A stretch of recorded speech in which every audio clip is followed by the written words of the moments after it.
समस्या रोची ताको हम ट्रस्ट तरफ मु हूँ सदीप्त महांती अंशुमान ट्रस्ट जड़े कार्यकर्ता रूप अच्छी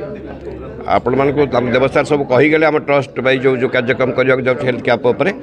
से विषय किसी कहबार ना कहले आपण मानक अनुरोध करी एमती जो ग्रामांचल रोगी सेवाटा ठीक से पाई पारुना से केमती अधिक मात्रा आसीपारे आपण मैंने सहयोग करूँ मीडिया भाई हिसाब से। आज्ञा आमर अंशुमान मेमोरियल ट्रस्ट तरफ विगत वर्ष नुह वर्ष वर्ष धरी स्वास्थ्य शिविर आयोजन करा जाए। आम आगु गोटे गोटे जगार मेगा स्वास्थ्य शिविर आयोजन कर लोक मानक से निर्दिष्ट जगह को आनी चिकित्सा जोगे देउथुलु किंतु गत वर्षरू आम पंचायत स्तर में स्वास्थ्य शिविर आयोजन करा जाई हाईटेक मेडिकल कॉलेज डाक्तर मानक आनी लोकंकर सेवा करी तांको मागणार औषध बंटन कर व्यवस्था करछु। ए वर्ष मध्य आम सेमती 27 कैंप क्लस्टर करी विभिन्न पंचायत को लेकिन क्लस्टर करी 27 कैंप कर योजना करछु जार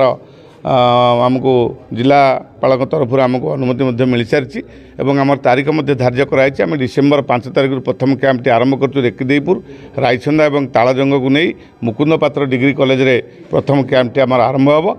एवं से कैंप रे जो मानकर चिकित्सा हम से आम ट्रस्ट तरफ मागणार औषध बंटन कर जदि किसी दुरारोग्यर रोगी से स्थान में चिन्हट करा जाती परवर्ती पर्यायर आम से हाईटेक कॉलेज नहीं सेठार चिकित्सा कर आवश्यकता जहाँ जहाँ जिनस अच्छी निश्चित भाव में ट्रस्ट तरफ जोगाइबार व्यवस्था करुँ। यहाँ पाखापाखि आमर डिसेम्बर मास 5 तारिख आरंभ हो फेब्रुआरी मास 3 तारिख पर्यंत चलो आपण मान अवगति निमंते कहूँ ए वर्ष आम ये जो स्वास्थ्य शिविरटी को आम भारत रत्न स्वर्गीय प्रधानमंत्री अटल बिहारी वाजपेयी स्मृति उद्देश्य उत्सर्गीकृत करूँ एवं आम ट्रस्ट समस्त सदस्य मंडल समस्त सभापति तथा आमर जो मैंने अच्छा ट्रस्टर विभिन्न अंचल जो मैंने समस्त ए सहयोग प्रदान करने आमर बैठक हो सारी कि भाव सुचारू रूप में संपादित करूँ से समस्ते जत्पर चेष्टा कर।